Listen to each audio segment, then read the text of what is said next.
읽은 마태복음 6장 24절은 딱 들어도 알겠죠. 두 주인을 섬기지 못할 것이니 혹 이를 미워하고 저를 사랑하거나 혹 이를 중히 여기고 저를 경히 여김이라.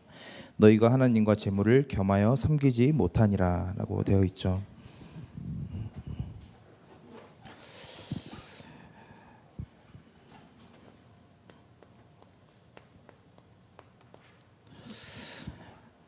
그런데 우리는 참 하나로 만족하지 못하는 것 같아요. 그래서 두 주인을 섬기려고 하는 우리의 모습들을 많이 보게 되는데, 오늘 이 말씀들을 기억하면서 우리 함께 조금 나눠봤으면 좋겠습니다. 그 원숭이 사냥법이 있어요. 그 원숭이 사냥법이 수백 년 동안 이어진 원숭이 사냥법인데, 저희 유년부 애들이랑 함께 나눴던 말씀이기도 하고, 그 유년부 애들이 참 웃긴 게, 이렇게 예화를 듣는 이유는 중요한 걸 설명하기 위해서 그 예화를 들잖아요. 그러면은 이제 내려가서 물어보면은 예화밖에 생각을 안 해요. 뭐 그걸 연결시킨 어떤 중요한 것들이 있는데 이게 참 그렇더라고요. 그래서 예화를 통해서 어떻게 영적인 의미를 설명하지라는 게 지금 저한테는 굉장히 중요한 고민 중에 고민인데, 제가 이걸 이야기를 해줬어요. 원숭이가 이게 실제 밀림에서 시행되고 있는 방법이에요.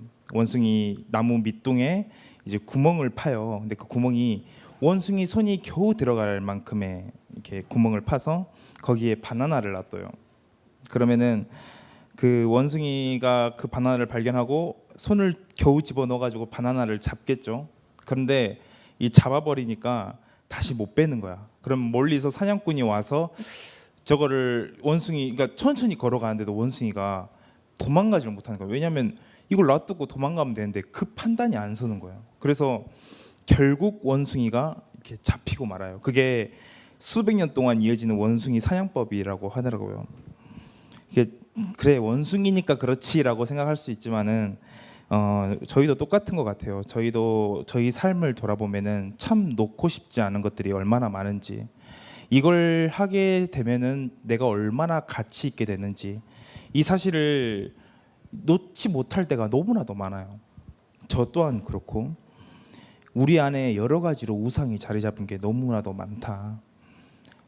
이게 놓으면 되는데, 놓으면은 새로운 것들이 보이기 시작하는데, 참 그걸 놓지 못해서 많은 것들을 어렵게 돌아가고 또 올무에 잡히게 되고, 그런 것들을 참 많이 보게 됩니다. 그래서 저희는 이번에 제가 자주 하는 말이죠. 질문을 시작을 해야 돼요. 어떤 질문이냐? 이게 프랑스 정치가 이름이 좀 특이해요. 가스통 피에르 마르크라는 사람이 무슨 답을 하는지보다는 무슨 질문을 하는지를 통해 그 사람을 판단하라라고 했어요. 답을 하는 것보다 어떤 질문을 던지냐가 가장 그 사람에게 중요한 것인데, 오늘 여러분들 짧은 시간 질문을 시작했으면 좋겠어요. 어떤 질문이냐?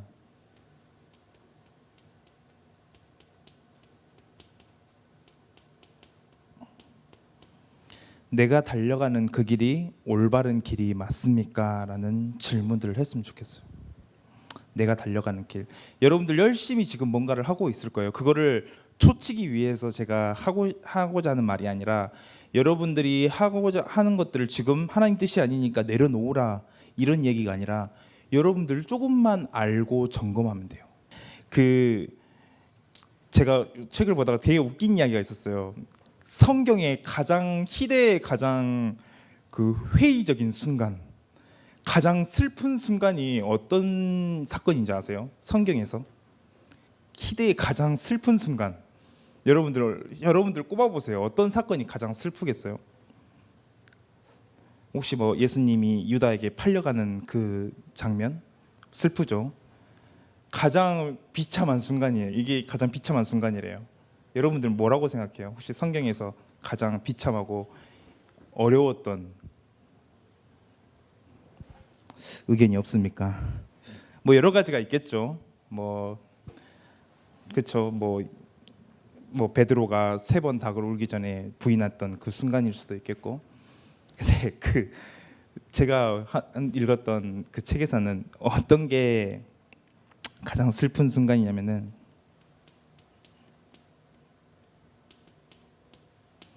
한 주 동안 유년부 메시지 준비하면서 야곱가에서 준비를 했거든요.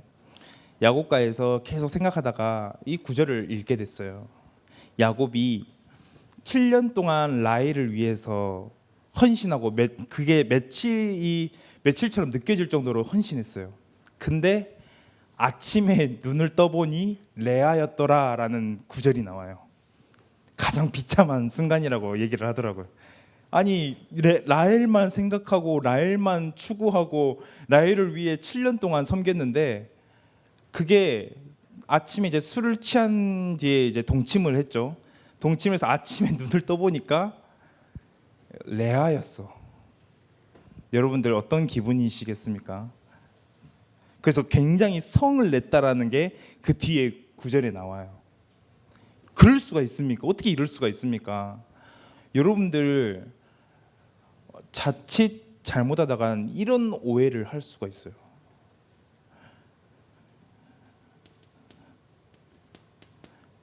제가 하고 싶은 이야기가 우리가 정말 열심히 투자하고 열심히 하고 있고 열심을 통해서 우리가 어떤 거에 도달했어요. 근데 하나님의 응답은 이거일 수 있어요. 레아. 당황스럽잖아요. 우리가 너무 당황스러운 거예요. 이 순간만큼은 정말 당황스러운 거예요. 아니 하나님은 나에게 라헬을 줘야 되는데 왜 레아를 줬지? 이런 순간 여러분들 혹시 경험해 본 적 있습니까? 여러분들 달려가는 그 순간 이런 순간들로 맞닥뜨려져서 혹시나 조금은 포기한 부분들이 있습니까? 여러분들 잘 점검해 보셔야 돼요. 라헬이 아니라 레아였더라. 근데 여러분들 그 레아가 굉장히 굉장한 사람이에요. 왜냐하면 뒤에 레아가 애를 낳는데 뭐 루벤이랑 다 낳죠. 근데 그 레아가 얼마나 대단한 건지 나중에 한번 이걸 가지고 설교로 같이 메시지로 나눠봐도 괜찮을 것 같아요. 첫째 아들 이름 뜻, 둘째 아들 이름 뜻, 셋째 아들 이름 뜻이 다 달라. 뒤에 읽어보면 다 나와요.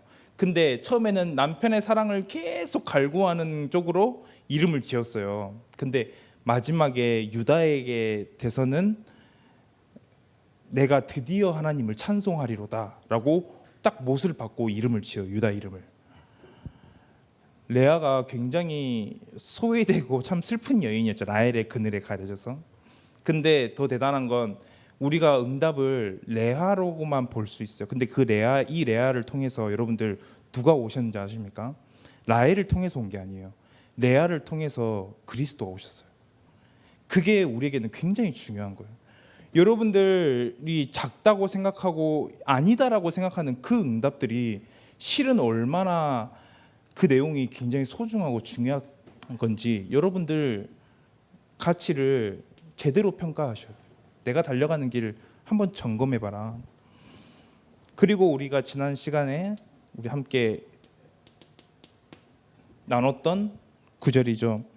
사도행전 26장 14절에 가시채를 뒷발질하는 인생, 혹은 내가 지금 달려가는 길이, 혹은 내가 열심히 하고 있는 그 순간순간마다 하나님을 혹은 반대하는 일에 있는 건 아닌지, 오히려 하나님이 하시고자 하는 그 일과는 멀어지고 있는 건 아닌지, 여러분들 점검해 보시는 거예요. 그래서 말씀 앞에 서는 게 굉장히 중요해요. 오늘 아까 포럼했던 것처럼 말씀 앞에 나를 두고 말씀 앞에 세우는 게 굉장히 중요해요. 그리고 우리는 많은 사람들이 우리를 인정해주고 뭔가 알아주기를 원하고 그 속에서 가치를 발견하고 그렇잖아요. 근데 누가복음 16장에서 13절 15절에서는 그렇게 얘기하고 있어요. 야, 사람들에게 높임을 받는데 근데 뭐라고 하고 있는데 하나님이 그걸 미워하고 있다고 얘기하고 있어요. 네가 사람들에게 높임을 받지만 하나님은 그거를 미워하고 계신다고 얘기했어요. 완전히 하나님과 반대되는 곳에 인도를 받고 있는 것은 아닌지.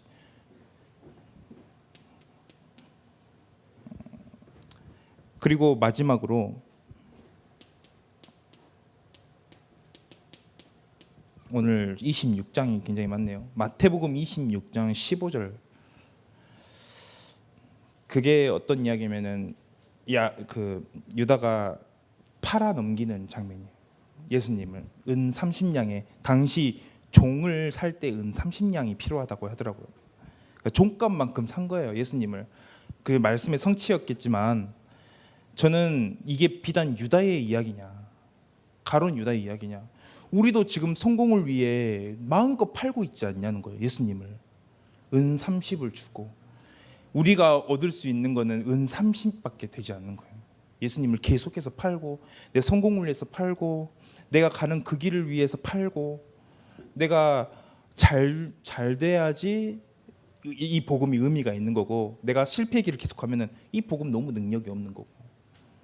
복음은 오로지 내가 생각하는 성공의 결과에서만 가치를 드러내고. 그래서 여러분들 한번 점검해 보시길 바랄게요. 이 부분은 어렵진 않잖아요, 저희에게. 근데 너무 정신없이 달려가고 있어.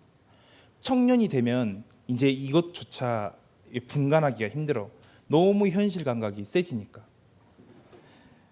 그래서 여러분들 정말 어떤 질문을 여러분들 진짜 마음 스스로 해야 되냐면은,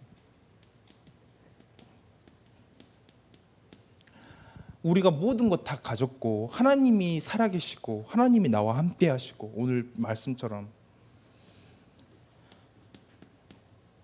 우리가 무엇이 부족합니까? 우리가 지금 이 시간 질문해야 될 것은 딱 한 가지.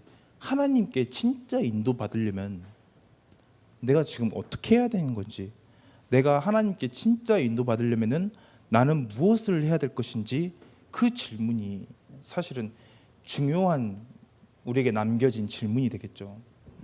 그래서 여러분들 앞에 이 부분에 대해서 여러분들 묵상하실 때 참 질문을 해보고요. 그리고 이 부분에 대해서 묵상하실 때 확신을 얻으셔야 돼요. 어떤 부분이냐?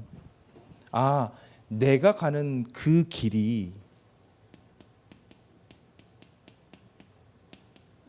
윤여보에게는 쓸 수 없는 단어 자아 실현의 길은 아닌지. 이거 혹시 이 부분에 대해서 저희는 교육을 통해서, 세상을 통해서 너무나도 중요하다고 들어왔어요. 근데 저는 전혀 성경적인 이야기가 아니다. 내 자아를 위해 실현하고. 오죽했으면 그 귀신 들린 사람이 바울에게 저분은 구원자고 하나님이시고 했을 때 바울이 당황스러우면서 그래, 저 아닙니다 하고 그냥 좀 그렇게 넘길 수도 있는데, 옷을 찢으면까지 나는 구원자가, 당신들과 성정이 같은 사람이다. 뭘 그렇게 예민하게 받아들였냐면은 바로 내 자아가 결코 하나님보다 높지 않다라는 걸 바울은 분명하게 알고 있었어요. 이걸 잃어버린 사건이 뭐였냐면은 창세기 3장이에요. 네가 하나님처럼 선악을 알게 되고, 재판관이 돼서 내가 선하고 악하다는 걸 드디어 판단할 수 있다는, 주체가 나한테 있다는 걸 알게 된다는 거. 근데 교육에서는 또 여러 가지, 세상에서는 이 자아가 중요하다. 내가 자존감이 높아야 되고, 내가 스스로를 존귀하게 여겨야 되고, 내가 스스로를 사랑해야 되고, 다 맞는 이야기지만 여러분들 하나가 빠졌어요. 하나님이란 단어가 빠졌어요. 하나님이 나를 존귀하게 생각하니까 나는 존귀한 사람인 거예요. 하나님이 나를 보배롭게 생각하니까 내가 보배로운 사람인 거예요. 하나님이 나를 사랑하니까 난 사랑스러운 사람이에요. 근데 그 앞에 건 떼버리고 나는 스스로 사랑스럽고 스스로 존귀하고, 잘못된 개념이잖아요. 이게 얼마나, 여러분들 잘 아시다시피 뉴에이지 사상이 얼마나 뿌리 깊게 들어왔는지, 책을 보면은 이런 방향으로 가지 않는 게 없어요. 네 스스로를 위해서, 너의 자아를 위해서. 다른 사람 눈치 볼 거 없어. 너 거를 향해서 가. 이기적이 돼야 돼. 얼마나 좋은 메시지입니까? 요즘 시대 사상이랑 딱 들여맞죠. 근데 하나님께 인도받는 방법은 이 방법이 아니에요. 바로 아까도 이야기했지만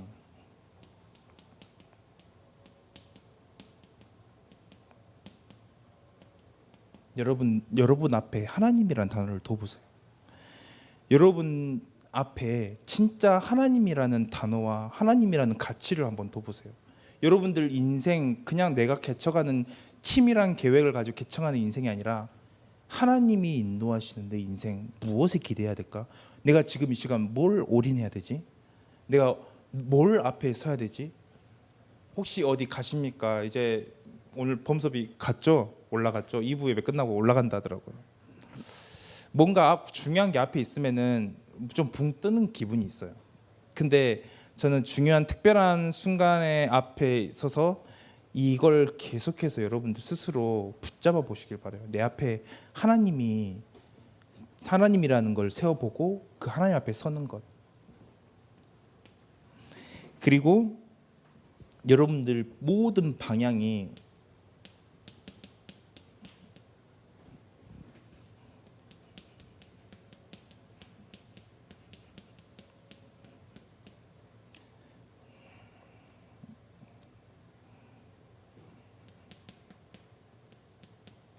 여러분들 사람을 살리는 전도자. 내 모든 방향이, 내 모든 직업이, 내 모든 전공이, 내가 추구하는 모든 가치의 끝은 여러분들 뭘 해야 되냐면은 사람을 살리는, 오늘 말씀에서도 나왔죠. 사람을 살리는. 무엇으로 살려야 됩니까? 다양하게 도와줄 수 있죠. 내가 있는 거 줄 수 있잖아요. 근데 영적인 것으로 그 사람을 살리는 것. 여러분들이 어떤 전공을 가지고 있어도 상관없다. 그 모든 끝은 바로 사람을 살리는 것에 여러분들 초점을 맞춰야 돼요. 이것 가지고 여러분들 묵상하실 때, 여러분들 비전을 놓고 기도하실 때 이것 가지고 들어가요. 내가 어떻게 하면 이 속에서 사람을 살릴 수 있지? 참 하나님도 요한복음 21장에 하나님이 다시 찾아왔을 때 똑같은 순서대로 그물을 내려라, 건져라, 이런 걸 똑같은 순서대로 하시면서 자기를 나타내시고 베드로에게 나타내셨던 그 질문, 네가 나를 사랑하냐? 진짜 사람을 살리는 방향을 맞추면은 여러분들 오늘 말씀처럼 나를 살릴 수 있게 돼요. 나를 살리는 게 뭔지 알아야 돼요. 먼저. 왜냐하면 비슷한 사람 만날 거니까. 여러분들하고 똑같은 사람 만날 거니까. 그래서 여러분들이 먼저 살지 않으면은 답을 줄 수가 없어요. 영적으로 여러분들 살아야 돼요. 그래서 얼마나 여러분들 그 예수님이 베드로에게 이야기했을 때 사명부터 던진 게 아니라 먼저 물어본 게 있잖아요. 네가 나를 사랑하느냐? 예수님에겐 그게 중요한 거예요. 너가 진정에 네 마음속에 너 스스로 그 답이 있냐? 그때 비로소 이걸 살릴 수 있기 때문에, 사람을 살릴 수 있기 때문에. 그래서 내가 살아야 현장에 있는 모든 사람들을 살릴 수 있게 되는 거죠. 하나님의 인도는 바로 이곳에 멀리 방향을 맞추는 그 모든 걸음 속에 하나님께서 역사하시는 것이죠. 그래서 사도행전 20장 24절에 바울은 이야기를 하죠. 나의 달려갈 길과 내가 달려가는 그 길이 주 예수께 받은 사명, 곧 그 복음을 증거하는 일에, 사람을 살리는 일에 내 목숨을 아끼지 않겠다라고 얘기하고 있어요. 정확하게 방향을 붙잡고 속령을 냈던 사람이 바로 바울이었다. 그래서 여러분들, 저는 이제 와이프랑 이 비전에 대해서, 직업에 대해서 포럼을 조금 해요. 그러면은 그때 그런 이야기를 했어요. 참 그렇다.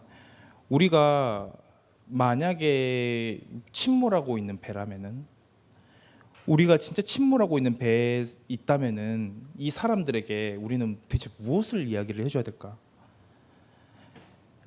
안에서 나는 기장이야, 나는 뭐 다 각자 맡은 파트가 있겠죠. 그러면은 나는 매점 아줌마야. 그러면 침몰하는 배 안에서 내가 매점에서 과자를 열심히 파는 게 내가 해야 될 일인가? 아니면은 빨리 나가라고 하는 게 내 일인가? 답은 똑같다. 나는 매점 아줌마긴 매점 아줌마지만 내가 해야 될 일은 사람을 나가라고 해야 되는 거잖아요. 침몰하고 있으니까 배가. 우리는 진짜 비전을 너무 여기에만 초점 맞춰져서 생각하는 경우가 너무 많아요. 여러분들 이 세계관을 깨트리셔야 돼요. 마지막입니다. 그래서 여러분들 이런 사실을 가능하게 해라. 어떻게 해야 되냐? 어떤 결단을 내려야 되냐? 이삭과 같은 결단을 내려야 돼요. 아브라함과 같은 결단을 내려야 돼요. 이삭을 정말 놓기 싫었던, 원숭이가 바나나를 놓기 싫었던 것처럼 정말 놓기 싫었던, 나겐 전부야 이게. 근데 그거를 내 아래에 제단에 놓을 만큼 결단을 내린 만큼, 제가 봤을 때 아브라함은 정말 치졸한 부분이 많았는데 이런 부분에 너무 탁월했어요. 갈 바를 알지 못하고 그 갈대아 우르에서 떠나온 것도 그렇고, 그리고 아무런 확신이 없는데 이삭을 갖다가 제물로 바치는, 하나님 말씀에 순종하는, 그게 너무 탁월했어. 여러분들 편한 신앙생활이라 생각할 수 있지만 결단을 내릴 부분들이 있어요. 여러분들 찾으시길 바라요. 여러분들 삶에서 이 방향으로 가야 되는데 어떤 결단을 내려야 될 것인지 여러분들 확인해 보시고요. 그리고 오늘 말씀처럼 이제는 한나를 선택해라. 재물의 근원이 되시는 하나님을 섬길 것이냐, 아니면 눈에 보이는 그 재물을 따라갈 것이냐. 둘 다 저는 돈을 많이 벌 수 있다고 생각이 들어요. 근데 끝은 다르다고 생각해요. 진짜 하나님 앞에 모든 것이 있다는 것들을, 여러분들 그리스도 안에 모든 것이 있다는 걸 여러분들 혼자로 혼자 있을 때 체험하고 그 비밀 속으로 들어가고 말씀의 깊이와 넓이와 높이를 체험하고 그 영적인 갈망 속에서 채워지는 행복을 느끼고 하나님만 주인으로 섬기시길 바라겠습니다. 진짜 하나님만 섬겨야 돼요. 우리는 그렇게 해야 돼요. 그리고 여러분들 이게 조금 웃길 수도 있는데, 우리가 이럴 수 있는 이유, 조금은 내 거를 포기하고 조금은 내 거를 내려놓고 내가 손해보는 길로 갈 수도 있는 이유는 뭐냐?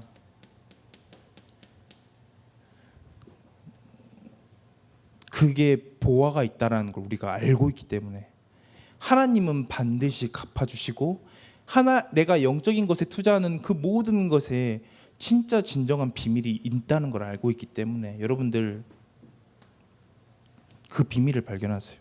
아까 포럼했던 것처럼 엘리야를 다 버리고 쫓아갈 수 있었던 이유, 그 속에서 진짜 가치를 발견한 거겠죠. 베드로가 모든 걸 다 버리고 예수님을 쫓아갈 수 있는 이유, 그 속에 진짜 가치를 발견한 거예요. 여러분들은 그 가치를 발견하셔야 돼요.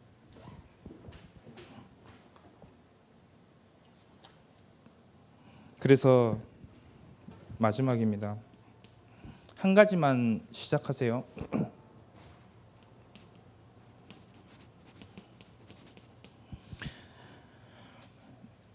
여러분들 묵상하는 시간에 진짜 여러분들을 봐보세요. 삭개오처럼.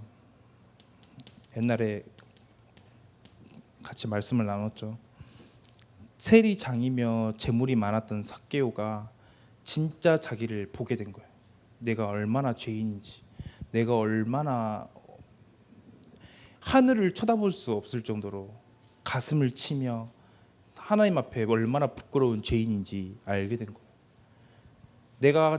내가 가려고 쫓아가려고 했던 모든 것들이 실은 허망된 것들이고, 내가 진짜 하나님 앞에 너무 부끄럽고 죄인이고, 이것들을 발견한 거예요. 그러다 보니 어떤 게 발견되냐면은,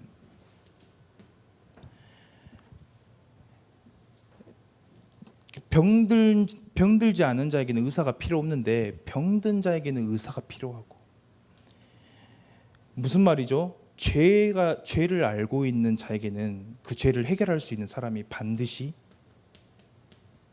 필요해져요. 아, 나는 오늘도 그리스도가 필요한 사람이구나. 나는 오늘도 내일도 앞으로도 그리스도가 필요할 사람이구나. 이게 여러분 혼자 있을 때 이 고백이 시작되면은 여러분들은 진짜 중요한 그 한 걸음을 뗀 거예요. 그래서 여러분들 이 부분들이 아까도 이야기했지만 요한복음 21장 전체를 다루고 있는 베드로의 고백 15절에서 시작되죠. 베드로의 고백. 네가 나를 사랑하냐. 결국은 예수 그리스도를 사랑하는 그 고백까지 여러분들 그 고백들이 오늘로써 비로소 시작되길 바라겠습니다. 그래서 여러분들이 하고자 하는 전공에 대해서 진짜 이번 대학 때는 결론을 내려라. 진짜 여러분들 하고 싶은 부분들 있잖아요. 또 갈 바를 알지 못해 방황하고 있는 사람들도 있겠죠. 진짜 이 부분 놓고 깊이 들어가 보세요. 여러분, 나는 어떤 방향을 놓고 가야 될 것인지. 그래서 꼭 하나님 앞에 중요한 응답을 따라가는 귀한 인도를 받는 시작이 되길 바라겠습니다. 기도하겠습니다. 하나님, 우리의 삶 가운데 재물을 따라가는 것이 아니라 그 재물의 근원이 되시고 또 나의 주인이 되시고 나의 모든 생명이 되신 그 하나님을 따라가길 소원합니다. 그 하나님이 보내신 예수 그리스도를 필요로 하고 그분만을 사랑하고 또 그분만을 고백하며 진짜 날마다 말씀으로 인도받는 귀중한 시작이 되길 바랍니다. 하나님, 우리에게 응답하여 주시고 말씀으로 성취되어지는 삶이 무엇인지 깨달아가는 귀한 시작이 될 수 있도록 인도하여 주시옵소서. 그래서 하나님, 우리의 모든 직업과 우리의 모든 전공과 우리가 가는 모든 그 길이 사람을 살리는 그 길이 될 수 있도록 인도하여 주시고, 하나님이 가장 소원하시고 가장 기뻐하는 그 일에 쓰임받는 우리의 걸음들이 될 수 있도록 하나님께서 붙들고 인도하여 주시옵소서. 감사합니다. 예수님의 이름으로 기도드렸습니다. 아멘.